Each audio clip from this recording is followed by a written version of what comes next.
എഴുത്തച്ഛൻ്റെ അധ്യാത്മരാമായണം ലക്ഷ്മണോപദേശം. വത്സ സൗമിത്രേ കുമാര നീ കേൾക്കണം മത്സരാദ്യം വെടിഞ്ഞെന്നുടെ വാക്കുകൾ. നിന്നുടെ തത്വമറിഞ്ഞിരിക്കുന്നിതു മുന്നമേ ഞാനെടോ. നിന്നുള്ളിലെപ്പോഴും എന്നെക്കുറിച്ചുള്ള വാത്സല്യപുരവും നിന്നോളമില്ല മറ്റാർക്കുമെന്നുള്ളതും. നിന്നാൽ അസാധ്യമായില്ലൊരു കർമ്മവും നിർണയമെങ്കിലും ഒന്നിതു കേൾക്ക നീ.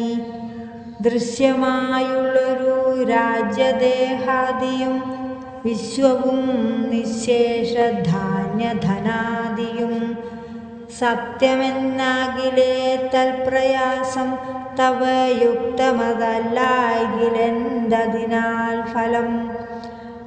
ഭോഗങ്ങളെല്ലാം ക്ഷണപ്രഭാചഞ്ചലം വേഗേന നഷ്ടമായുസ്സുമോർക്ക നീ.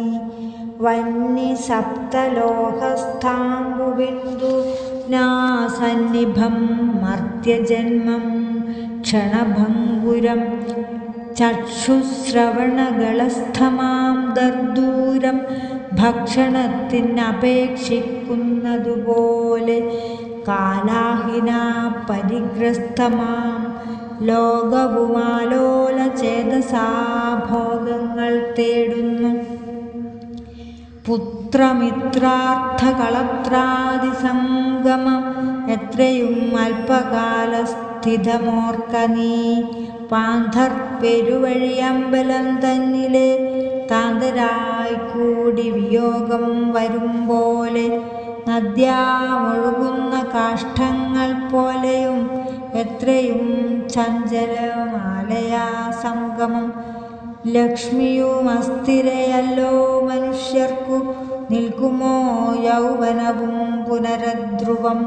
സ്വപ്നസമാനം കളത്രസുഖം നൃണാമൽപമായുസ്സും നിരൂപിക്ക ലക്ഷ്മണ.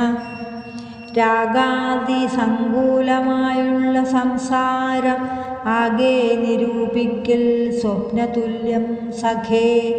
ഓർക്ക ഗന്ധർവനഗര സമമതിൽ മൂർഖന്മാർ നിത്യമനുവർത്തിച്ചിടുന്നു. ആദിത്യദേവനുദിച്ചിതു വേഗേന യാദപതിയിൽ മറഞ്ഞിതു സത്വരം. നിദ്രയും വന്നിതു ദയശൈലോപരി വിദ്രുതം വന്നിതു പിന്നെയും ഭാസ്കരൻ. യുദ്ധം മതിഭ്രമമുള്ളോരു ജന്തുക്കൾ ചിത്തേ വിചാരിപ്പതില്ല കാലാന്തരം.